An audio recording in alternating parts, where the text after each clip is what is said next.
Voilà, on est en direct. Bonsoir à vous tous et merci d'être avec nous ce soir dans une nouvelle émission quasi improvisée. Je crois que ça va vraiment devenir ma spécialité. Une émission où on va vous faire voyager en Bretagne à travers les contes et pour laquelle je retrouve quelqu'un avec qui j'ai pas eu le plaisir de faire d'émission depuis presque un an. Donc je suis vraiment contente qu'il ait accepté l'invitation pour ce soir. C'est Christian Duval. Bonsoir Christian. Bonsoir à tous et à toutes que je ne vois pas, mais que je perçois. Alors voilà, en fait, ça fait longtemps que Christian et moi, on avait envie de vous faire une émission autour des contes, parce que c'est un conteur de talent. Pour ceux qui nous suivent depuis déjà un petit moment, vous vous souvenez peut-être que l'an dernier, exactement à la même époque d'ailleurs, on vous avait proposé une grande saga qui s'échelonnait sur 3 semaines à partir d'un texte écrit par Christian, qui s'appelait Voyage au cœur de nos origines. Cette saga est toujours disponible en replay, hein. Si vous l'avez pas vue, vous pouvez la trouver ici sur la chaîne sous le nom de chaque invité. Vous avez la liste de toutes les émissions que j'ai faites avec chacun. Et il y a même encore dans la boutique du Grand Changement le texte du voyage au cœur de nos origines que vous pouvez relire chez vous, tout seul ou en famille. Et alors ce soir, on va vous emmener dans un autre voyage en Bretagne.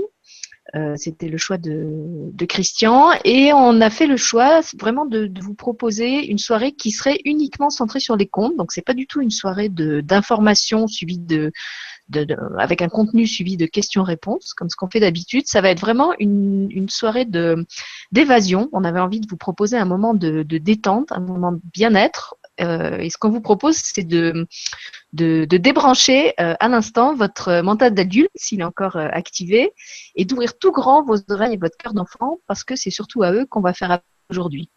Donc c'est Christian qui va piloter ça pendant à peu près 1 heure. Et puis après, ceux qui voudront rester et poser quelques questions, on restera encore un petit peu avec vous. Et ceux qui ont envie de juste écouter les histoires, eh ben, vous pourrez aller vous coucher avec toutes les images merveilleuses que les contes de Christian auront fait lever en vous et qui vont venir habiter vos rêves.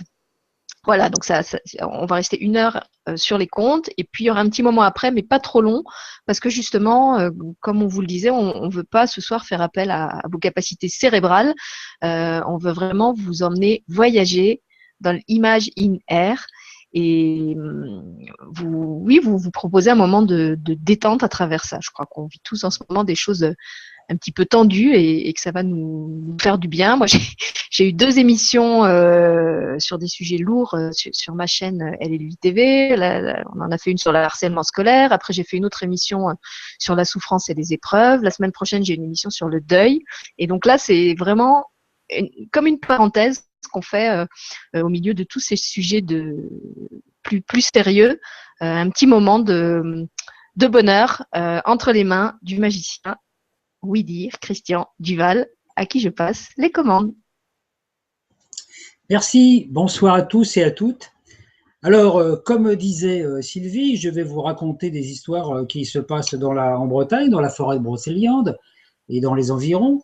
Donc, des histoires relativement mystérieuses où il est question de sorciers, de sorcières, de fées, de lutins. Donc, il y a des histoires qui sont toutes un petit peu mystérieuses, donc qui vont peut-être vous faire frissonner. Parce que je vais aussi parler ce soir du cornu, le grand cornu que les Bretons appelaient le cornic, que les religions appellent le diable naturellement. Mais donc vous verrez que dans toutes ces histoires, il est présent, mais qu'il ne maîtrise pas toujours tout. Alors la première histoire que je vais vous raconter, c'est une histoire qui se passe donc en Bretagne, dans la vallée de l'Yvel. Donc il faut savoir qu'il fut un temps où l'homme et le petit peuple, alors le petit peuple, j'explique en 2 mots pour ceux qui ne connaissent pas, le petit peuple, c'est tout ce qui concerne les lutins, les fées, les gnomes, les farfadets, les elfes, les sylphes, les ondines, voilà, enfin tous ces êtres, et aussi les corrigans, dont je vais parler beaucoup ce soir. Alors, Donc, peut-être quand même, Christian, avant que tu commences, on pourrait faire un zoom sur la magnifique tenture qui est derrière toi, que tu as choisie pour décor. Voilà, pour voilà. vous montrer un petit peu où Christian va vous emmener. Et puis, je lui disais qu'il a frappé très fort, puisque pour ceux qui me connaissent bien, vous savez que mon site s'appelle La Lutinière. Et vous voyez qu'il a trouvé une image de lutine pour nous accompagner tout au long de la soirée. Donc, même si je ne suis pas en caméra, eh bien, vous voyez que je suis présente tout près de son oreille. Ce soir, je vais vous parler beaucoup des corrigans. Alors, comme justement, l'occasion est donnée, je vais vous montrer un corrigan parce que j'en ai un à la maison. Le voilà. Voilà ce que c'est. Vous Ouais, ça a voyez? l'air moins sympa qu'une lutine quand même, hein. Ils sont sympas. Les corrigans sont des êtres qui n'aiment pas trop les hommes, mais qui sont des joyeux de rire parce qu'ils ne pensent qu'à une chose, c'est faire de la musique, chanter, danser et faire des blagues aux hommes aussi. Leur faire des blagues, c'est-à-dire voilà, leur faire des farces, pas toujours drôle pour les hommes, mais eux, ils se marrent bien, vous voyez comme ils rigolent bien quand même, regardez. Hein, oui. Ah ouais, Voilà. mais ils ont l'air un peu goguenards quand même. C'est un sourire un peu narquois, je trouve, hein. Un peu farceur comme ça. Alors, il fut un temps où l'homme et le petit peuple vivaient en parfaite harmonie. Puis l'homme est avide de conquêtes, a creusé la terre pour en extraire le métal, les pierres précieuses, a pillé les mines des nains, et l'homme est devenu un prédateur pour le petit peuple. Quand les religieux se sont mis de la partie, c'était encore pire. Ils ont chassé les corrigans, les fées, les lutins, les farfadets, et ils ont brûlé sans pitié tous les sourciers et sourcières qui cohabitaient pourtant pacifiquement avec ce petit peuple. Le pacte fut rompu. Une barrière de brume sépara les deux mondes. Les orques se sont réfugiés sur les hauts sommets, les nains dans les grottes souterraines, les nymphes au fond des eaux, les sylphes sous les arbres et les fées dans le monde féerique. Il arrive cependant que certains hommes communiquent encore avec le petit peuple, et ils sont rares, car il faut qu'ils aient le cœur pur et l'âme sans mauvais désir. Et le petit peuple, qui est doué de télépathie, sait lire dans le cœur, dans l'âme des hommes. Il arrive cependant que certaines fées, ayant la nostalgie de la compagnie des hommes, osent franchir la barrière qui sépare les deux mondes. Et parfois, elles s'en repartent en volant un petit homme. Mon histoire se passe dans la vallée de l'Yvel, dans le hameau appartenant au seigneur du château du Bois de la Roche. Dans cette région vivait un homme qui s'appelait Yvon. Il était là, il vivait dans une maison au toit de chaume avec son épouse et son fils Oel.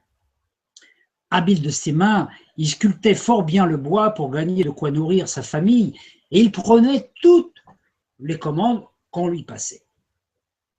Un soir, juste avant le souper, sa femme, allant le trouver, fut horrifiée de voir qu'il venait de sculpter un horrible corrigan qui ressemblait à un petit diable. Elle lui fit part de son ressenti. « Mais tu n'aurais pas dû accepter cette commande. Ça va nous porter malheur. » « Oh, je n'ai pas pu dire non, dit l'homme. Nous n'avons plus un sou en poche pour acheter de la nourriture. Et puis, il me faut de l'argent pour acheter du bois, pour agrandir la maison. Notre fils grandit chaque jour et il va lui falloir une chambre bien à lui. » L'argument était de taille. Aussi, Suzon ne répondit pas. Au beau milieu de la nuit, Yvon entendit un bruit. Il se leva en hâte et eut au fait de constater que son fils avait disparu, ainsi que le corrigan en bois qu'il avait taillé. Il s'habilla en hâte, prit son fusil, une gourde, et partit à la poursuite de l'éventuel voleur. Apercevant des traces, il se mit à suivre la piste. Suzon, quant à elle, était désespérée. Elle avait peur de perdre à la fois son enfant et son mari. Après avoir marché pendant multiples kilomètres, il s'engagea dans la forêt tout en suivant la piste. La lune brillait de 1000 éclats argentés. Elle était pleine et ronde, et soudain, Yvon se trouva face à face avec une louve blanche qui le regardait. Il la mit en joue, mais avant de tirer, il lui dit « Va-t'en, je ne te veux pas de mal, je ne veux pas te tuer, ne m'oblige pas à le faire. » Et la louve disparut. Continuant son avancée, il se trouva face à face à une lande de pierre. Plus aucune trace n'étant visible. Il marcha, puis, apercevant une maison dont la cheminée fumait, il s'en alla frapper. Un type grincheux lui ouvrit la porte. « Que veux-tu? Va-t'en, ouste, il n'y a rien à voler ici. »« Je ne suis pas un voleur, je cherche mon fils qui a été enlevé par un corrigan. » Cette idée lui avait germé dans la tête pendant sa recherche. Ce ne pouvait être que cela. Sans doute y avait-il eu un sort jeté par un méchant sorcier. « Oh, tu ferais mieux de rentrer chez toi, dit l'homme. Il faut mieux éviter de se mêler des histoires du petit peuple. » Et le type essaya de fermer la porte, mais Yvon la bloqua. « Je vous en prie, aidez-moi pour l'amour de Dieu. » Bon, dit l'homme, alors écoute-moi. Il y a environ 3 ans, j'étais en train de me promener, quand j'ai aperçu une fée qui égorgeait sur une pierre 7 louveteaux blancs, tout en récitant des formules magiques. Puis elle a touché la pierre, elle est rentrée dedans et elle a disparu. Vous n'avez pas essayé de la suivre, de rentrer dans la pierre? Bah, tu es fou, mon gars, je tiens à la vie, moi. Mais où est-elle, cette pierre? Oh, c'est dangereux. Allez, dites-le-moi. D'accord. Tu la reconnaîtras facilement. Elle est au milieu du tertre situé à 300 mètres d'ici, au nord. Les soirs de pleine lune, elle brille comme de l'argent. Yvon s'en alla et trouva la pierre. Dès qu'il s'approcha, il fut attaqué par un horrible corrigan ressemblant comme 2 gouttes d'eau à celui qu'il avait sculpté. « Lâche-moi » criait-il. Oh, mais le corrigan tenait bon et essayait de l'étrangler. Alors il sortit son coutelas et, après une bagarre, il finit par le lui planter dans le cœur. Le corrigan rendit son âme. Yvon s'approcha de la pierre. Il la toucha et sa main traversa la roche. Il entra dans la pierre. Une fois de l'autre côté, tout était différent. Il faisait jour, le soleil brillait de 1000 feux. « Oh, je suis dans le royaume des fées », pensa Yvon. À ce moment, il entendit un cri d'enfant. Il se dirigea vers celui-ci et il aperçut la fée qui tenait tendrement son fils. Elle lui dit : « Tu as faim, petit homme, je vais aller chercher du lait pour toi. » Elle paraissait gentille. À peine eut-elle le dos tourné qu'Yvon s'approcha et s'empara de son fils, qui, content de revoir son père, se mit à pousser des cris de joie. La fée, entendant cela, revint, et quand elle vit Yvon avec l'enfant dans ses bras, elle se métamorphosa. Elle se mit en colère et se transforma en sorte de grand loup-garou terrifiant. Et elle s'approcha d'Yvon pour le tuer. Il s'empara de son fusil et tira. Il rata le monstre. Celui-ci lui envoya une grande gifle qui rafla son visage. Une fois à terre, Yvon crut sa dernière heure arrivée, quand tout d'un coup, une louve blanche venue d'on ne sait où sauta sur le monstre pour essayer de le tuer. Oh, le combat était inégal, car le loup-garou était très puissant. Mais Yvon eut le temps de ramasser son fusil, et qu'il était encore chargé d'une balle. Il visa, tira et tua le monstre. Cherchant la louve, il se trouva tout à coup nez à nez avec l'homme qui lui avait donné les renseignements tout à l'heure. Et la louve était là, à ses côtés, comme un chien fidèle. Et l'homme lui dit : « Nous sommes devenus amis. Je lui ai promis qu'un jour on retrouvait celle qui avait tué ses petits. Grâce à toi, elle a pu assumer sa vengeance. Alors, merci. » Yvon rentra chez lui avec son fils, et sa femme fut fort contente de les retrouver tous les deux.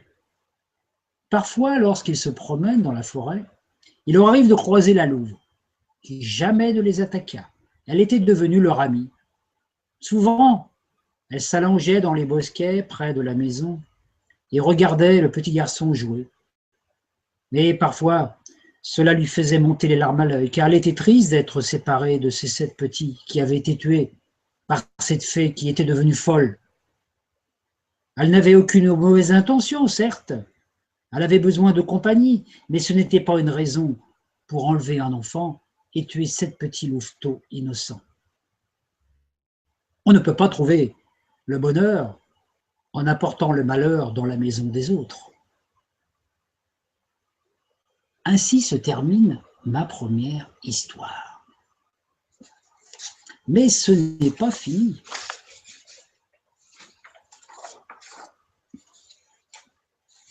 Maintenant, je vais vous emmener dans un autre voyage, dans la forêt de Brocéliande. Certains d'entre vous connaissent peut-être, dans la forêt de Brocéliande, il y a plein d'endroits à visiter, le tombeau de Merlin, la fontaine de Barenton, le Val sans retour, pour ne citer que cela. Donc il y a bien longtemps de cela, comme je disais tout à l'heure, les clans du petit peuple vivaient en paix. Un jour, venu d'on ne sait où, un monstre velu et hideux vint attaquer le clan des Teuses. Malgré leur pouvoir magique, ceux-ci n'arrivèrent pas à vaincre ce démon.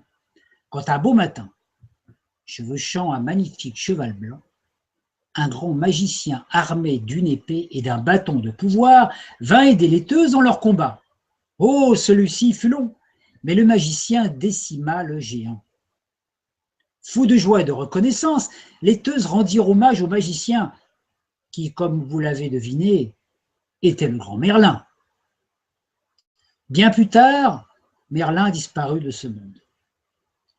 La légende dit que Viviane, la fée, qui l'aimait de tout son cœur, l'avait enfermé dans une prison de verre afin de le garder uniquement pour elle. Tous les ans, à la date anniversaire de leur libération, les Teuses se rendaient sur le lieu dit le tombeau de Merlin. Pour cela, ils se laissent guider par les noctafées. Les noctafées, ce sont les fées de la nuit. Et une fois arrivées devant la stèle, l'une d'entre elles ouvre un passage magique que les Teuses empruntent et ainsi ils peuvent aller se recueillir près du corps de Merlin qui est en dormition. Oh, il n'est pas mort, mais son corps est en état de catalepsie, tandis que son esprit voyage dans la forêt de Brocéliande et aussi dans les étoiles, et notamment sur l'étoile Vega, qui est la patrie d'origine de Merlin. Ensuite, ils se rendent à la fontaine de Barenton, lieu où Merlin et Viviane se sont rencontrés et aimés. C'est en cet endroit qu'a eu lieu une étrange rencontre entre un homme et une fée. L'homme, qui se nommait Fiacre, aimait se promener dans cette forêt. Et c'est ainsi qu'un jour, alors qu'il se trouvait à proximité de la fontaine, il entendit des gémissements, comme des pleurs de femmes. S'approchant, il vit une dame, toute de blanc, vêtue. Son corps était diaphane, presque transparent. Elle pleurait. Il lui dit « Bonjour madame, mais vous semblez triste. Que puis-je faire pour vous consoler ?»« Oh merci mon ami, mais comment est-il possible de consoler quelqu'un qui pleure sur la méchanceté des hommes? Vois comme cette eau est devenue agitée et impure. Avancez, regardez. Cette eau reflète l'âme des hommes. » L'homme était ému et plein de compassion. Il s'approcha de la dame et de l'eau, et chose étrange, l'eau se calma. Elle devint claire, limpide et cristalline. La dame lui dit « Ah, cher ami, comme votre âme est limpide et claire, vous avez accompli un miracle. Cette eau dont je suis la gardienne est redevenue pure. Merci. Faites un vœu, et pour vous remercier, je l'exaucerai. » « Oh, madame, dit l'homme, je ne suis qu'un pauvre. Un pauvre air, et la seule chose qui importe pour moi, c'est de pouvoir nourrir correctement mes enfants et mon épouse, et trouver une place au paradis à la fin de ma vie. Alors, va en paix, que ton souhait soit exaucé. » Fiacre retourna chez lui. Il ne manqua jamais de rien. Les choses s'accomplissaient comme par miracle et sa table était toujours bien remplie. Ce qui ne fut pas sans attiser la convoitise d'un voisin peu sympathique et jaloux. Un jour, alors que Fiacre fendait du bois, le voisin s'approcha et dit « Ah, tu es un mécréant, tu as certainement volé ce bois, toi qui étais si pauvre. Je crois que je vais te dénoncer à la police, ainsi tu iras croupir en prison. » « Mais pourquoi penses-tu ainsi, Grégoire ? Allez, viens, je t'invite à déjeuner. » Il appela sa femme et il demanda de mettre un couvert de plus. Grégoire était bien décidé à percer le secret. Comment faisait Fiacre pour ne manquer de rien? Il avait 5 fils à nourrir. Une fois installé à la table, il dit: comment fais-tu pour avoir une table si bien remplie? L'année dernière, tu n'avais rien à manger. Tu as trouvé un trésor, hein, et tu l'as volé, hein, c'est ça? Non, rien de tout cela. L'an passé, j'ai été à la fontaine de Barenton. J'ai rencontré une femme qui pleurait. Je l'ai consolée et elle a exaucé mon vœu. C'est tout. C'était une fée. Baliverne que tout cela. Tu me crois assez idiot pour croire au conte de fées? Oh, tu n'es pas obligé de me croire, hein. Tu n'as qu'à aller vérifier par toi-même. J'y vais de ce pas, dit Grégoire, en claquant la porte sans même dire merci. Il alla trouver un vieil ermite qui connaissait bien la forêt. Et il obligea celui-ci à l'emmener à la fontaine, car sans guide, il était impossible de trouver la fontaine. Une fois arrivé, il vit la dame assise en train de pleurer. « Bonjour madame, je suis un ami de Fiac qui vous a consolé l'an passé. J'ai traversé 1000 et 1000 dangers pour venir vous voir et vous apporter un peu de réconfort. »« Ah oui, je me souviens, dit-elle. Votre ami a souhaité prospérité et bonheur, et je le lui ai donné. » « Vous ne lui avez pas donné d'or ou d'argent? »« Oh non, il ne m'a pas demandé cela. »« Et vous, que souhaitez-vous donc pour m'avoir consolé? »« Ah, donnez-moi une femme, peu importe qu'elle soit belle ou laide, idiote ou intelligente, petite ou grande, grosse ou maigre, mais il faut qu'elle soit très riche. Et puis donnez-moi son nom, et puis dites-moi où je vais la trouver. »« Comme vous voulez, dit la fée. Approchez-vous. » Elle lui glissa le nom à l'oreille. Il perdit connaissance. Il se réveilla dans un autre endroit et il s'empressa rapidement de trouver la femme qui s'appelait Jacqueline. Celle-ci était la fille d'un notable du village, ni belle, ni laide, banale. Il ne tarda pas à la courtiser et à l'épouser. Le jour des noces, le père dit: « Ah, pour fêter cette union, j'ai décidé de donner une grosse dot à ma fille, mais je ne la donnerai à Grégoire que dans quelque temps. Il faut bien que je vérifie s'il aime vraiment ma fille. » Grégoire dut se plier aux exigences du père. Les jours passèrent. Jacqueline était souvent absente. C'était une râleuse. Elle rentrait à des heures pas possibles et totalement ivre. Elle était alcoolique et peu agréable de caractère, mais Grégoire était bien obligé d'être patient. Et en attendant la somme d'argent convoitée, il dut piocher dans son pécule personnel pour faire réparer le toit, aménager la grange. Mais bon, quand on veut gagner, il faut savoir investir. Il devait en outre payer les frasques alcooliques de son épouse, et celle-ci ne se gênait pas pour puiser dans l'escarcelle quand la soif lui prenait au gosier. Et si Grégoire avait le malheur de l'en empêcher, alors elle lui donnait des coups. Énervé, un soir, Grégoire alla trouver son beau-père et lui dit: « Dites donc, beau-père, vous m'aviez promis une dot et vous m'avez rien donné. J'ai pratiquement dépensé toutes mes économies pour votre fille qui les a dépensées en beuverie. » « Je sais, dit le père, mais soyez patient, ça va bientôt venir. J'ai déposé la somme dans un grand sac dans mon grenier. C'est pour vous et pour bientôt. » Le même soir, Jacqueline rentra complètement bourrée et énervée. Elle vira Grégoire du lit où il s'était assoupi. Elle le bastonna. Oh, n'en pouvait plus, il se leva et alla chercher une hache dans l'appentis et se dirigea vers la maison du père, qui, par chance, était absent pour quelques jours. Il défonça la porte, monta au grenier et à grands coups de hache démolit tous les meubles qui s'y trouvaient afin de trouver le magot.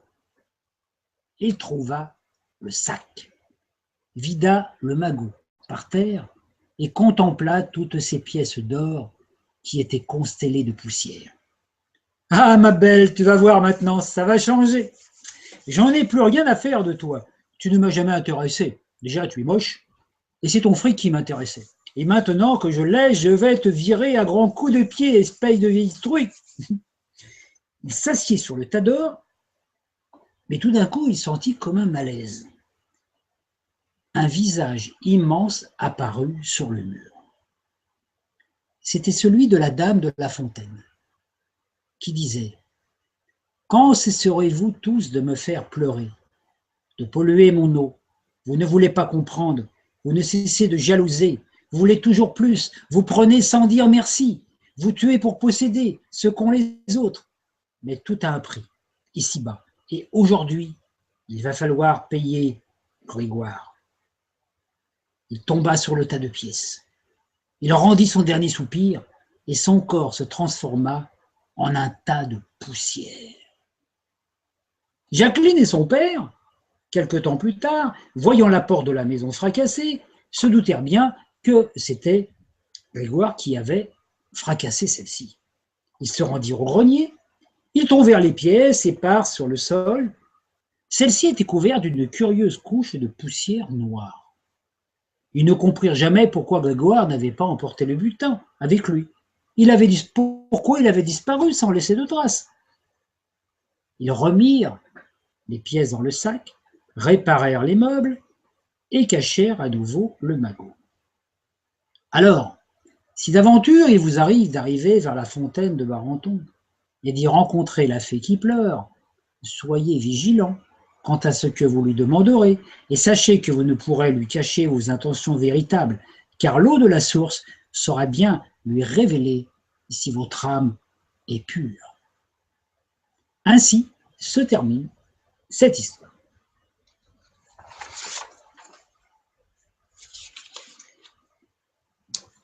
Alors maintenant, je vais vous raconter une histoire où les Korrigans sont omniprésents.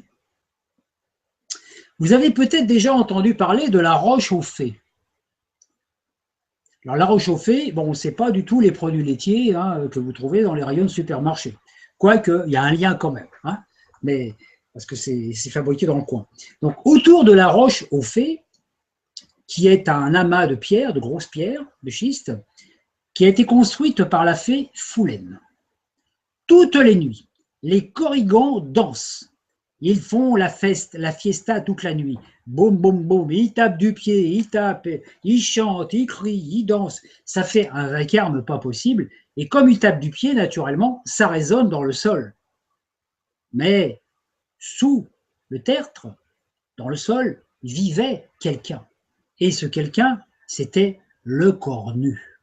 Et le cornu, on avait assez d'entendre toute la journée des coups et des sons et des musiques et tout. Il ne pouvait pas dormir. Donc tout d'un coup, il est sorti. Le sol s'est ouvert et le cornu est apparu. Une odeur de soufre s'est élevée. J'en ai assez de vos coups de pied sur ma tête et votre vacarme. Je suis la nouvelle foi, moi qui suis né de la religion, et vous appartenez à celle du passé, à la religion de la déesse. Désormais, la roche aux fées m'appartient. J'en ferai une bouche infernale pour mes légions démoniaques. Retourne chez toi, il va te faire cuire un damné, dit le chef des Korrigans. Quoi? Vous osez vous moquer de ma puissance infernale? Je comprends ta colère, dit le Korrigan, mais tu vas vite en besogne. Il y a de lois dans les mondes des immortels comme dans celui des mortels. Et notre tradition exige un défi en bonne et due forme. Je te propose 3 épreuves pour les 3 prochaines saisons. Si tu les emportes, la roche aux fées sera à toi. Si tu échoues, elle restera à nous pour les siècles des siècles. Le cornu, qui avait l'âme joueuse et qui se croyait plus malin, puisqu'on l'appelait ainsi, accepta. La première épreuve commença quand le premier flocon de neige tomba sur le site. Le cornu mit ses démons à l'ouvrage et les Korrigans construisirent un magnifique château en taillant des blocs de glace. Au lever du soleil, leur ouvrage brillait de 1000 feux étincelants. Mais ils gagnèrent l'épreuve, car avant midi, il ne restait plus rien du château qui avait fondu comme neige au soleil. Le cornu, énervé de cette fête bernée, s'en retourna en enfer et revint le premier jour du printemps pour la seconde épreuve. La seconde épreuve consistait à cultiver un lopin de terre. Celui qui aurait le plus beau champ l'emportera. Et en prime, il pourra choisir quelle moitié des 2 récoltes il voudra garder. J'exige de savoir ce que nous cultiverons, dit le cornu. Ah, dit le corrigan, nous fournirons les semences de magiques de pommes d'or. Ah, dans ce cas, si c'est moi qui gagne, j'ai choisi de prendre tout ce qui pousse au-dessus, dit le cornu. Il mit ses démons à l'œuvre, labourage, défrichage, il appela les nuages, le soleil, la pluie. Pendant ce temps, les corrigans se prélassaient au soleil comme s'ils avaient envie de perdre le pari. Quand le champ du cornu fut recouvert de fleurs magnifiques, les corrigans lui disent « Bah, tu as gagné cette épreuve, donc à toi de prendre ta récolte. Mais il n'y a que des fleurs et de l'herbe, je ne vois pas la moindre pomme. » Ah oui, c'est vrai, j'avais oublié de te dire que les pommes d'or, en fait, c'est des pommes de terre. Le cornu s'en alla avec ses sacs d'herbe et les corrigans avec leurs patates, qui, entre nous, étaient non comestibles. Ils gagnèrent ainsi la seconde épreuve.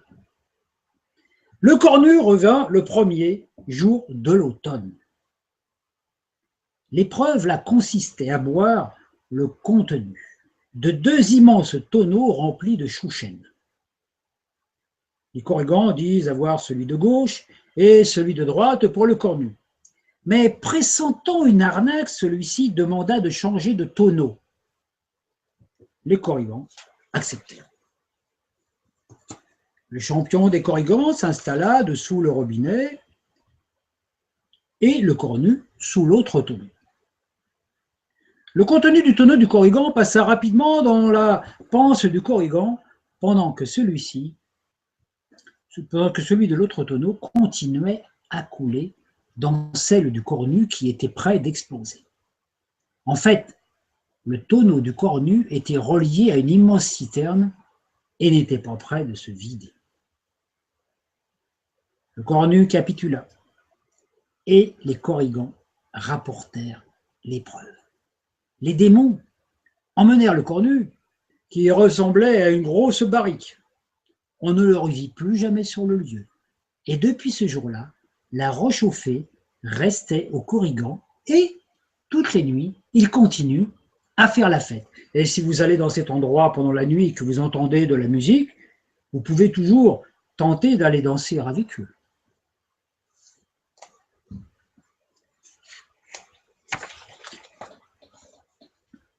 L'histoire suivante se passe au même endroit. C'est un peu la suite de l'histoire. Le jour tombait sur le verger dans lequel un vieux paysan et son épouse se reposaient fatigués du jour. Au fond du champ se dressait la masse importante que les gens d'Essé appellent la roche aux fées. Donc, si vous regardez sur la carte, Essé, vous trouverez la roche aux fées, vous pouvez y aller. « Oh, du temps des fées, la vie était moins dure, soupirait la femme. Oh, la terre était sûrement aussi basse et les bottes de foin aussi lourdes, répondit l'homme. Les fées offraient des cadeaux à ceux qui les aimaient et leur construisaient de belles et de grandes grottes pour abriter leurs cendres. Tu as raison, on devrait toujours honorer les fées, dit l'homme. Tandis qu'il soupirait sur le temps des anciennes légendes, une petite aurore se mit à luire au milieu des pommiers en fleurs. En son centre prit forme une légère silhouette vêtue de blanc, couronnée, ceinturée de baies rouges. La ravissante créature s'avança vers eux. Ils entendirent des rires cristallins et des clochettes invisibles. Puisque vous regrettez les fées, moi, la fée des houx, je vais vous récompenser. Voici une bourse emplie de pièces d'or. Et vous pourrez la dépenser à votre guise, et vous en aurez toujours autant, mais jamais plus, jusqu'à la fin de votre vie. Je ne vous demande qu'un service en échange. J'ai un vase dont le contenu m'est très précieux, et je vais l'enterrer sous la roche aux fées. Je vous charge de veiller sur lui et de ne jamais chercher à savoir ce qu'il contient. Elle tendit un pot sculpté, 2 lignes entrelacées, puis disparut dans une volée de notes argentines. Ils enterrèrent le vase. L'or était intarissable, comme l'avait promis la fée. Plus de labour, plus de moisson. Les vieux achetaient tout, le cidre, les légumes, le pain, la viande, le beurre, les beaux habits, les meubles des bourgeois. Ils goûtèrent au plaisir de tout, sans ne plus jamais rien faire. Mais bien vite est suivi par l'ennui. Et, comme tout le monde le sait, l'ennui est toujours un mauvais conseiller. La fermière se plaignait, car s'il ne manquait de rien, il n'avait pas assez pour vivre au grand train de vie à la ville. Elle se mit à penser au vase caché. Quel secret contenait-il? De l'or, sans doute. En emprunter un peu permettrait d'acquérir des terres, de gagner plus, et ensuite elle le rendrait à la fée qui n'y verrait rien. Son mari lui dit « pas question », mais elle ne l'écouta pas. Elle se faufila sous le monument. À ce moment, un envol de dames blanches la fit reculer. Le mari approcha. Elle soutint qu'elle entendait des pleurs et des gémissements, et que le vase contenait certainement les ossements d'un prisonnier, des fées morts de chagrin, ou ceux d'un enfant qui avait été volé, et qu'il fallait libérer cette âme et lui donner une sépulture décente. L'époux ne céda pas. Un soir, alors que son époux était à la maison à côté du feu, elle prit la décision, et en quelques instants, elle s'en retourna, elle déterra la petite jarre, l'ouvrit, et elle découvrit quelques fragments d'os et une poignée de cendres. Tremblante, elle remit le récipient en terre et le recouvrait du mieux qu'elle put. Il n'y avait point d'or, point de richesse, point de diamants. Elle rentra chez elle toute penaude. Quand elle arriva, le feu était éteint. La lumière était très blafarde. Son mari pleurait assis dans un fauteuil. La maison était devenue triste et sombre. Debout devant lui se tenait la fée. La fée des Houes, elle pleurait sur l'amour inconstant des hommes et sur sa confiance qui avait été trahie. Sa robe, qui était toute colorée, était devenue grise, et les baies de houx s'étaient flétries à son cou et à sa taille. Et c'est ainsi que elle disparut. Et depuis ce jour, le vieux et la vieille ont été obligés de se remettre au labeur, car lorsqu'elle a ouvert la bourse le lendemain matin, il n'y avait plus d'or dedans, plus que des cendres. Ainsi, comme elle n'était toujours mécontente de ne pas en avoir assez, elle avait tout perdu. L'homme devint muet et ne prononça plus un mot de sa fille. On peut dire que ce couple aurait bien fait d'écouter l'histoire que j'ai racontée tout à l'heure, cela aurait évité peut-être de faire des bêtises. Alors, chaque année, le 21 décembre, le jour du solstice d'hiver, le soleil levant dans l'alignement du mégalithe. Alors, il faut savoir que le mégalithe de La Roche-Chauffée, c'est des blocs de schiste qui font 40 tonnes chacun. Donc ça fait énorme. Donc ça attire beaucoup la foule et tous se souviennent de cette histoire que je viens de vous raconter. Certains disent qu'il y a 41 blocs de schiste et d'autres disent qu'il y a 42. La coutume invite les fiancés à faire le tour du dolmen, chacun de son côté, en comptant les blocs. S'ils trouvent le même nombre, ils peuvent se marier. S'ils ne trouvent pas le même nombre, il faut mieux qu'ils ne se marient pas.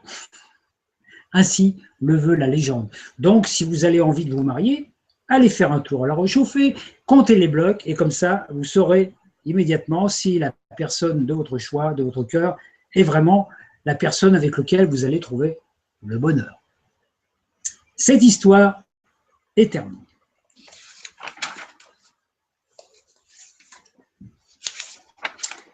Ces histoires ne sont pas toutes très drôles, mais c'est ainsi dans la forêt de Brocéliande, dans cette Bretagne, il y a beaucoup de choses un petit peu mystérieuses, mais vous voyez bien que les faits sont toujours omniprésents quand même.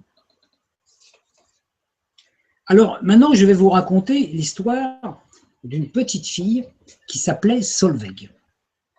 Donc, il était une fois, dans cette terre de Bretagne, Anna, une jeune femme qui vivait seule avec sa fille Solveig.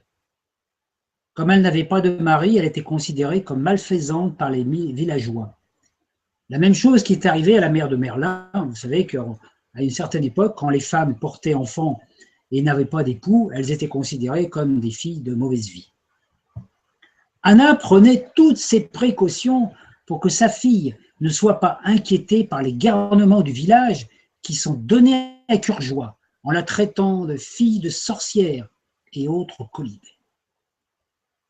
Afin que cela ne paraisse pas trop bizarre, elle faisait croire que sa fille était malade, faible et risquait d'attraper toutes sortes de mâles ou de virus qui traînaient dans le coin. Solveig, si elle était le fruit de ses entrailles, n'avait cependant pas été mise au monde par l'intermédiaire d'un père géniteur. En fait, Anna était née stérile. Elle ne pouvait pas enfanter, et pendant ses longues promenades dans la forêt, où elle cueillait les plantes médicinales, tout en chantant des mélopées gracieuses, elle n'avait qu'un rêve, avoir une petite fille qu'elle pourrait aimer, choyer, et à qui elle pourrait apprendre le secret des plantes guérisseuses. C'est ainsi que par un bon matin de mai, Anna décida de se rendre à la fontaine de Barenton pour rencontrer Viviane la fée et lui demander d'exaucer son vœu. Pendant des heures, elle marcha à travers les chemins épineux. Et elle dut subir à maintes reprises des ondées terribles et des tempêtes qui faisaient trembler la cime des arbres. Et c'est totalement épuisée qu'elle arriva à la fontaine et exprima son souhait aux fées. Celles-ci, quoique invisibles, l'entendirent, et Viviane décida de lui venir en aide. Le vent commença à souffler dans les ramures, et une tempête surgit d'on ne sait où. Les arbres ployaient sous les rafales, et les feuilles se mirent à tourbillonner autour d'Anna, qui, emportée par le tourbillon, tomba dans les pommes et ne se réveilla que plusieurs heures plus tard. Elle retourna chez elle, et pendant plusieurs jours, elle ne put prononcer aucun mot. Dans les mois qui suivirent, elle se rendit compte que son ventre s'arrondissait. Et 9 mois après sa visite à la fontaine, elle accoucha d'une petite fille qu'elle nomma Solveig. Quand les gens du village se rendirent compte qu'elle avait enfanté mais qu'elle n'avait pas de mari, ils la considérèrent comme une sorcière ayant fait un pacte avec le démon. Et Solveig était considérée comme l'enfant du diable. Ce genre de mésaventure était déjà arrivé bien des années plus tôt à la mère de Merlin. De temps en temps, Anna se rendait à la ville la plus proche pour faire ses emplettes et y vendre les potions guérisseuses qu'elle concoctait à la base de simple. Afin d'éviter tout tracas, elle laissait donc Solveig seule à la maison en lui recommandant bien de ne pas sortir pendant son absence. Un jour, alors qu'elle était seule, Solveig vécut une aventure peu banale. Les gamins du village s'étant approchés de la maison criaient « Allez, sorcière, sors de là, montre-nous tes pouvoirs !» La jeune fille fit semblant de ne pas attendre. Mais comme les cardements faisaient un refus du diable et commencèrent à taper à la porte, elle mit le nez à la fenêtre pour affirmer « Je ne suis pas une sorcière !» Les vauriens redoublèrent de mots méchants, d'injures, jusqu'au moment où Solveig, passablement énervée, sortit pour les affronter. Pour leur montrer son pouvoir, elle prononça une parole magique et une nuée d'oiseaux arrivèrent. Oh, ce qui fit rire les garçons. Mais le rire se mit en stupeur quand ils s'aperçurent que ceux-ci obéissaient à Solveig. Cependant, ils demandèrent une autre preuve. Solveig fit pousser un arbre en quelques secondes. L'un des gamins, plus hardi, s'approcha de la jeune fille et lui arracha le médaillon qu'elle portait au cou. C'était une pierre toute simple, gravée de symboles qui lui avaient été donnés par sa mère, qu'il avait trouvé le jour même où elle avait été conçue. C'était un talisman magique offert par les fées comme cadeau de naissance. Il suffisait de détenir cette pierre gravée pour que toute parole prononcée devienne réalité. Et c'est ainsi que le gamin, ayant dérobé la pierre, joua l'apprenti sorcier. Il fit jaillir un arbre gigantesque du sol, ce qui créa un gouffre immense. Et plusieurs garçons furent blessés par les pierres qui surgissaient de partout, semblaient voler dans le ciel. Les parents des garnements, ayant eu vent de l'histoire par leurs enfants blessés, décidèrent d'aller tuer Solveig, qui pourtant n'était pas responsable de tout cela. Quand ils arrivèrent à la maison, Anna était rentrée de ses courses et était donc au courant de l'histoire. Elle ne savait pas quoi faire. Les villageois, armés de fourches, arrivèrent en colère. Ils pénétrèrent violemment dans la maison. Un combat s'ensuivit.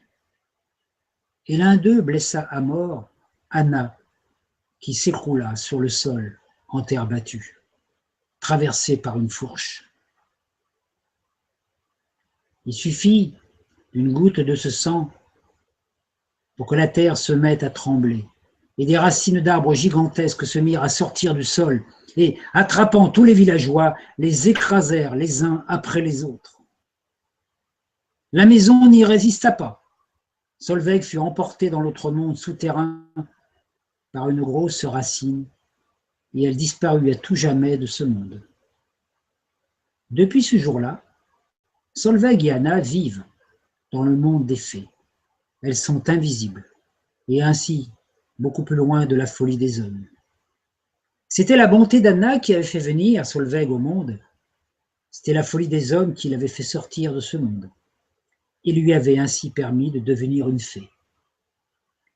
Ayant vécu dans le monde des hommes, Solveig connaissait les vices et les défauts de ceux-ci, et ainsi, elle pourra désormais préserver les fées de tout cela. Et depuis ce jour, toute fée qui veut pénétrer dans le monde des hommes, aller visiter le monde des hommes, va demander à Solveig, afin qu'elle lui donne de judicieux conseils pour faciliter les choses. Encore une histoire triste, n'est-ce pas? Mais très révélatrice. Alors la dernière histoire que je vais vous conter vont mettre en jeu encore notre ami, si l'on peut dire, le cornu. Parce que celui-là, il est toujours partout. Et il y a beaucoup d'histoires avec lui, parce qu'en Bretagne, bon, il était assez présent apparemment. Voilà. Donc, l'histoire se passe toujours donc, dans cette Bretagne. Le personnage était un forgeron. Et il vivait une période de difficultés financières. Un peu comme actuellement, on peut dire, c'était la crise. Il avait peu de clients, peu d'argent, donc pas beaucoup de moyens pour nourrir sa famille et entretenir sa maison. Alors, il va voir le chef des Corrigans parce qu'il avait un frère qui, dans une autre histoire que je ne vous ai pas racontée ce soir, il avait un frère qui avait rencontré le chef des Corrigans et était devenu ami de ce Corrigan. Donc, il a été demandé au chef des Corrigans s'il ne pouvait pas lui filer un coup de main pour sortir de cette situation, parce qu'il arrivait parfois que les Corrigans donnent de l'aide aux humains quand ceci leur paraissait sympathique, et surtout, les Corrigans aident surtout les chanteurs et les musiciens, puisqu'ils adorent chanter et danser. Donc, si vous êtes bon musicien et bon chanteur, vous serez aidé par les Corrigans. Si vous chantez faux et que vous jouez faux, il faut mieux passer votre chemin, sinon vous allez avoir des surprises. Donc le forgeron va voir donc ce Corrigan qui lui demande comment faire pour sortir de cette situation. Celui-ci lui dit, je connais quelqu'un qui pourrait t'aider, que l'on connaît nous très bien, mais il faudrait pouvoir déjouer ses pièges. Et comment il s'appelle, ton ami? C'est pas vraiment mon ami, c'est le cornu. Oh, c'est pas possible, encore lui. Mais bon, le soir venu, le forgeron, qui s'appelait Fanch, se rendit à l'auberge du petit cornu. Et tous les soirs, le cornu était là, présent, à la recherche d'âmes à acheter. Fanch alla lui parler, lui expliqua son problème, et le cornu lui dit, écoute, je veux bien, je veux bien t'aider, mais il y a des conditions. Il lui expliqua toutes les conditions, qui étaient naturellement dire, en contrepartie, tu me vendras ton âme. Et Fanch se dit, vendre mon âme quand même, pour avoir de l'argent, sortir des problèmes financiers. Bon, il dit, je veux bien te vendre mon âme, mais à 3 conditions. Il faut dire qu'il avait reçu de judicieux conseils de la part des Korrigans. Voilà, ma première condition. Pour subvenir aux besoins de ma famille, je veux une bourse d'or qui jamais ne se désemplira. D'accord, classique et facile, dit le cornu.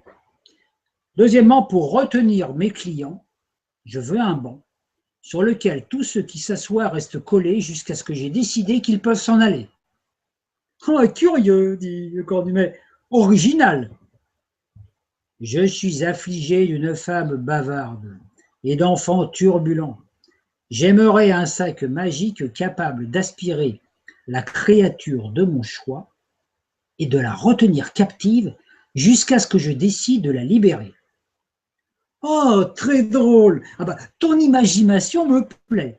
Tiens, je vais exaucer tes souhaits maintenant. Signe là. Dans 10 ans, je viendrai chercher ton âme. Fanch signa. Depuis ce jour-là, il n'eut plus aucun problème d'argent. Les clients, l'argent, tout fonctionnait. Il vivait une belle vie dans l'abondance. 10 ans passèrent. Le cornu arriva sur son cheval noir et présenta le pacte. Je viens chercher ton âme. T'as signé. Fanch dit, bon d'accord, mais laissez-moi le temps, je vais embrasser ma femme et mes enfants, asseyez-vous là, tenez, buvez un coup, et puis je reviens tout de suite. Le cornu s'est assis, et puis Fanch va voir sa femme, il embrasse ses enfants, et puis quand il revient, il dit au cornu, bon, c'est d'accord, mais j'aimerais avoir un sursis de 20 ans. Ah, tu plaisantes, dit le cornu, 10 ans, c'est écrit sur le contrat. Oh, mais tu as la mémoire courte, dit Fanch. J'ai les moyens de t'obliger. Oh, dit le cornu, alors là, ça m'étonnerait. Tu as oublié les vertus que tu as prêtées à ce banc? Tant pis pour toi, tu resteras collé pendant 20 ans. Et pendant 20 ans, le diable est resté le cul collé au banc, attendant que Fanch veuille bien le libérer. 20 ans après, Fanch l'a libéré puisqu'il a respecté son contrat. Et puis, le diable lui dit, bon, j'espère que tu as bien profité de ton répit de 20 ans, mais aujourd'hui, tu vas respecter ton pacte. Ah bah oui, dit Fanch, justement, tiens, bah, j'attendais ta visite. Il avait un sac dans la main, et puis il ordonna au cornu, il dit, rentre là-dedans. Le cornu fut aspiré dans le sac, il ne pouvait pas résister. Eh oui, c'est toi-même qui as donné du pouvoir à ce sac. Bon, je pense que tu vas y rester, pendant 30 ans. Pendant 30 ans, le cornu est resté enfermé dans le sac. Quand il fut libéré du sac, Fanch était mort depuis belle lurette et enterré. Alors, il alla trouver les Korrigans, parce qu'il se doutait bien qu'ils étaient un petit peu de mèche avec Fanch, et le chef des Korrigans lui dit, trop tard, toi. Tu ne pourras pas avoir son âme. En plus, il est mort en chrétien. Il a dépensé tout l'or pour nourrir les siens, pour embaucher les gars du village, rénover l'église, construire une école. Bref, là-haut, ils ont décidé qu'il méritait le purgatoire, mais pas l'enfer.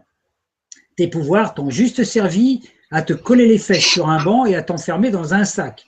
c'est pas bien malin pour quelqu'un qui, comme toi, se fait appeler malin. Mais le contraire est encore valable. Et non, dit le Corrigan, regarde, le cornu déroula le pacte et dessus, il vit que toute la signature de Fanch était effacée par le temps. Il s'était passé 60 ans.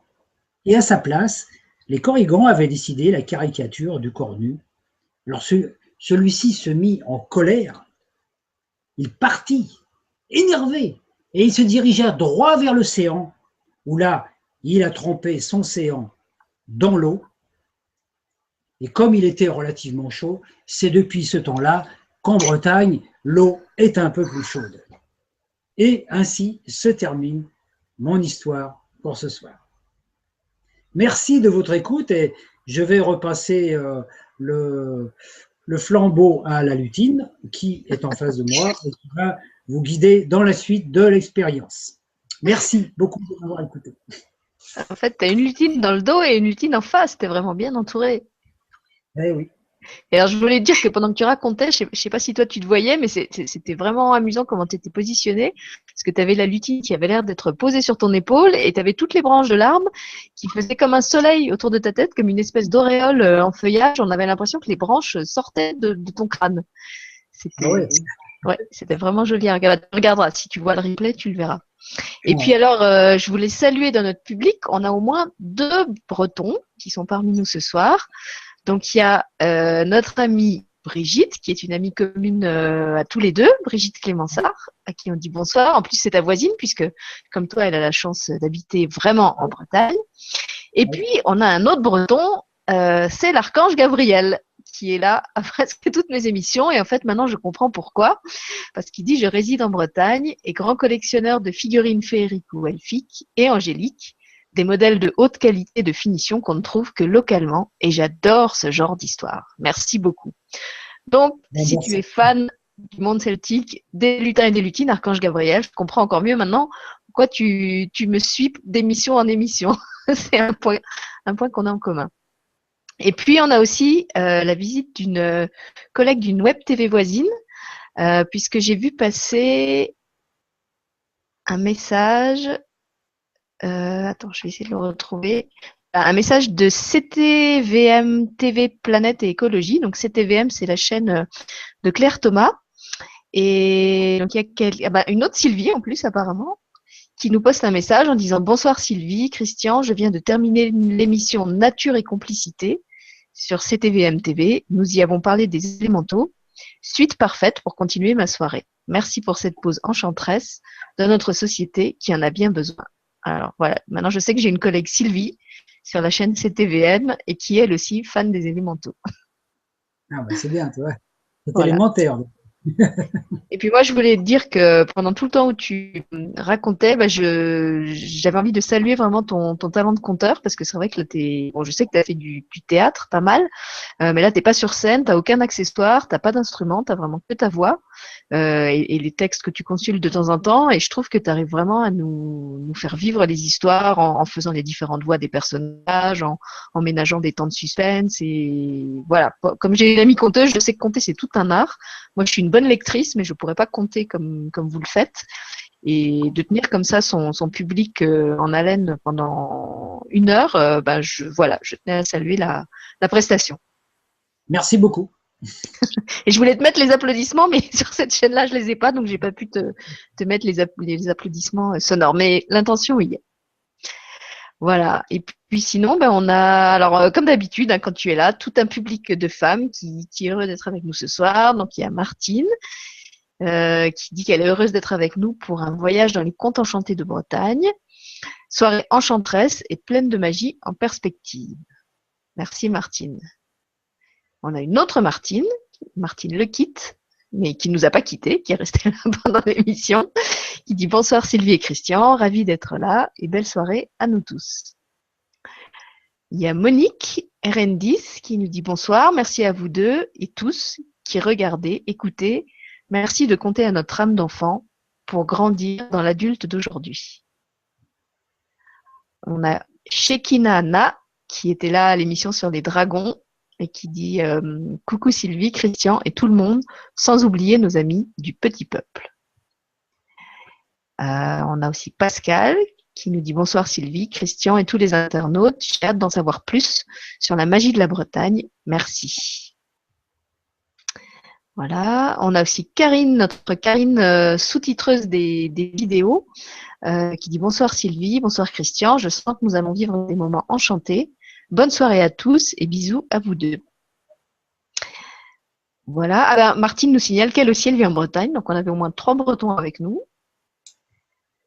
parmi le public. Et puis, puisque j'ai salué ton talent de canteur, moi, c'est vrai qu'il y a un moment où j'ai oublié la belle tenture qu'il y avait derrière toi. Je me suis vraiment laissée porter par ta voix en fermant les yeux. Et je voulais rappeler qu'en plus du replay des vidéos, vous avez les podcasts qui sont faits par Michel Ribes, en général après l'émission, donc ils sont disponibles le lendemain, et que si vous voulez écouter les émissions au format MP3, en faisant votre jogging, le soir avant de vous coucher, dans votre bain, je sais qu'il y a des gens qui les écoutent en faisant un repassage, ne vous en privez pas, les podcasts sont faits aussi pour ça, et c'est vrai que c'est peut-être un format plus facile que la vidéo. Et là, vraiment, ça passe très bien. À la limite, moi, de fermer les yeux, ça me permettait d'avoir encore plus d'images qui défilaient dans la tête. Il y avait mon cinéma intérieur qui s'activait et c'était vraiment magique. Donc, les podcasts, ils seront dispo demain et le replay, il sera disponible là tout de suite à la fin du direct. Voilà, écoute, je crois que les gens ont bien compris le message parce que du coup, ils nous ont pas posé de questions. Ils ont juste mis des gentils commentaires. Donc il y en a quelques-uns qui sont partis. Il y a Pascal par exemple qui lui dit que son ordinateur ramait, donc qu'ils écouteront la suite demain.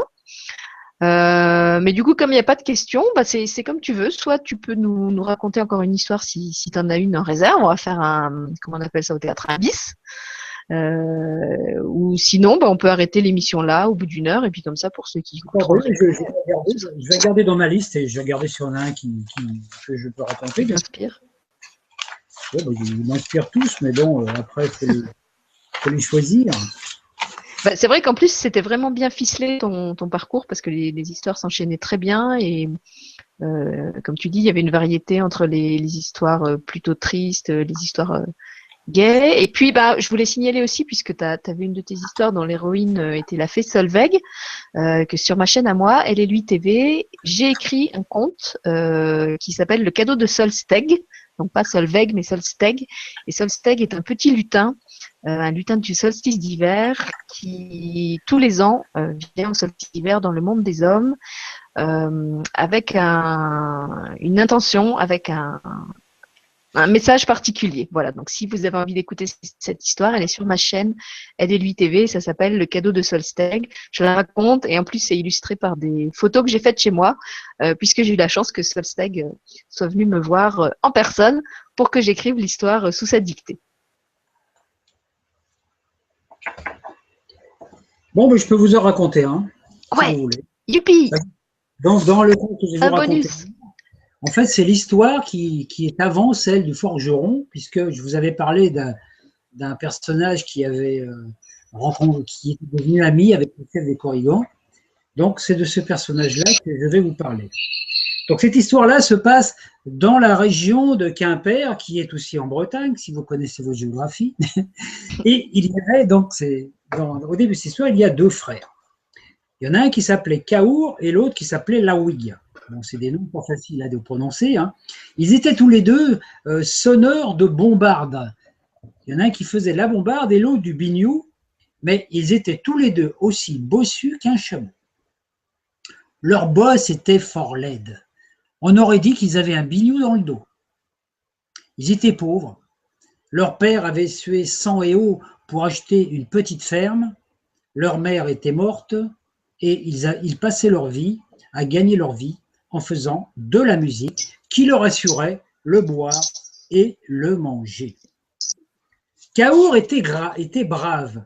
Il jouait du biniou et il était amoureux d'une jeune femme qui s'appelait Yvonneig.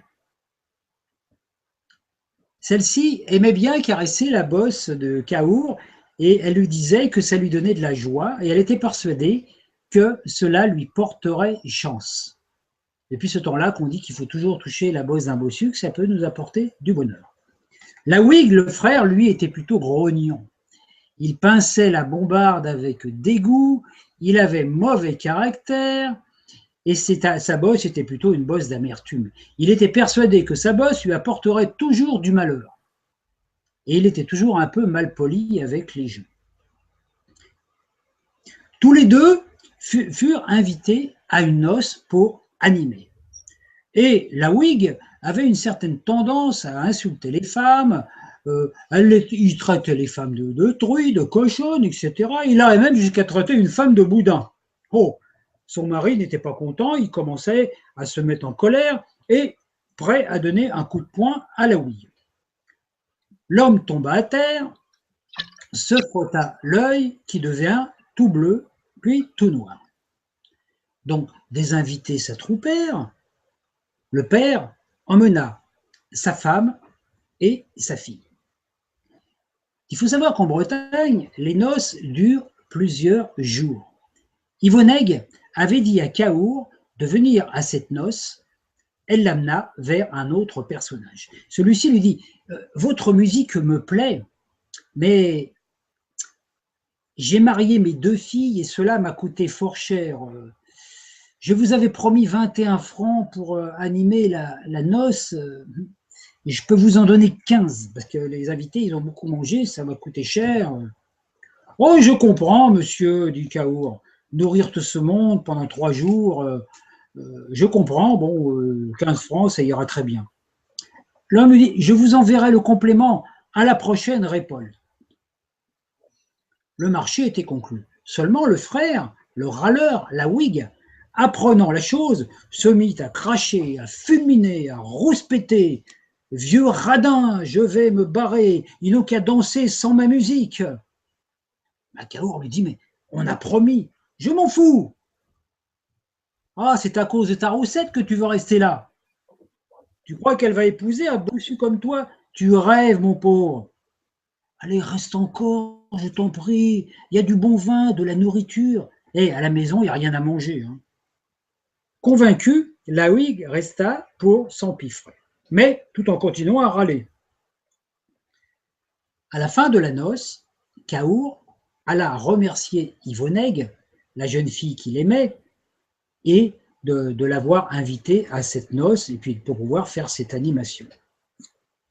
La mère d'Yvonègue, elle n'était pas trop de cet avis parce qu'elle n'aimait pas trop les bossus. Elle dit à sa fille, tu vas quand même pas épouser un bossu, surtout sans le sou.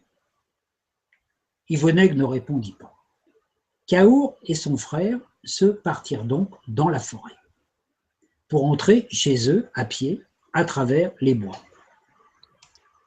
Pendant le chemin, la Whig dit « Je t'avertis, hein, c'est la dernière fois que je joue pour Yvonègue et ses amis. Hein.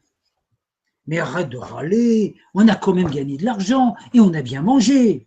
Regarde la lune comme elle est belle. J'en ai rien à faire de ta lune. » Mais t'entends pas la musique, la Whig, dit Cahour. Oh ouais, ça doit être l'alcool, hein, sûrement la piquette. Regarde, je te dis qu'il y a de la musique. Tiens, regarde, il y a un feu. Oh, peut-être encore une noce. On y va. Ah non, pas question, moi je rentre. Vas-y tout seul. Cahour se dirigea vers la musique. Et là, il entendit un bruit, un chant. Alors, je vais le prononcer en breton, mais je le devais le prononcer très mal. Le chant disait « Di lune, di meurs, di mercher », ce qui veut dire lundi, mardi, mercredi. Il s'approcha doucement. Je dis « Tiens, c'est bizarre, je ne connais pas ce chant, c'est une nouvelle chanson bretonne. » Tout d'un coup, il se trouva dans une clairière entourée de corrigans. Ah, les corrigans, je n'en avais jamais rencontré. Il savait que les corrigans, c'était des sortes de lutins qui n'aimaient pas trop les hommes. Il paraît même qu'ils mangeraient les hommes. Le Cahour se mit à trembler, à claquer des dents, puis le chant continue. Ah, il faut que je m'en aille. Mais c'était trop tard. Il se retrouva face à un attroupement de corrigans aux dents pointues, l'air sauvage, armés et grimaçant. Ils dansaient en chantant autour de lui et en gesticulant. « Oh, un humain, chouette, dit l'un, on va faire un civet. » Le chef dit « Attendez, il a un bignot. Qu'il en joue. On va bien rire. Les cris des Korrigan. Oui, de la musique. Kaour hésite.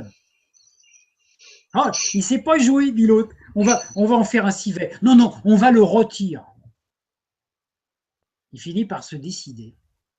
Et il joua jusqu'à épuisement. Complètement fatigué, il ne pouvait plus souffler une note. Et le sorcier des Korrigan dit: bon, maintenant que tu as bien fait de la musique, danse maintenant. Le sorcier fit naître une flamme sous les sabots de Kaour. Il y avait des bruits de tambours, les cris, les Korrigans qui chantaient et Kaour qui battait la semelle pour éteindre le feu. Et les Korrigans en profitèrent pour chanter et danser lundi, mardi, mercredi. Kaour dit: mais votre chant, il est trop court. Quoi, il est trop court? Oh ben, il dit: parce que moi, je peux vous compléter votre chant. Lundi, mardi, mercredi, jeudi, vendredi. Oh, c'est joli, dit le chef des Korrigans. Il y a de la rime et puis il y a juste le nombre de pieds. Ils dansent en rythme et ils entraînent Kaour à danser avec eux. Puis, le chef dit: t'es bon musicien et bon parolier. Que désires-tu en récompense de ce que tu nous as apporté? Veux-tu avoir l'allure d'un seigneur ou la bourse d'un bourgeois? Kaour pensa à Yvonne, plaire à Yvonne. J'aimerais perdre ma bosse, parce que tant que je serai bossu, elle ne m'épousera pas. Donc, il dit: voilà, je préfère avoir l'allure d'un seigneur. Le sorcier passa derrière Kaour. Il lui tourna autour plusieurs fois, il le fit agenouiller et il lui enleva sa bosse. Il la donna à un Korrigan qui l'emmena avec précaution. Puis lui dit: ah, vas-y maintenant, tu es aussi grand et aussi laid que tes semblables humains. Kaour, joyeux, remercia et retourna chez lui en dansant. Il était content, ravi, plus de bosse, il pouvait s'en aller. Il était super content. Il arrive chez lui et c'est là qu'il rencontre son frère, Laoui, qui était toujours en train de râler, toujours en colère.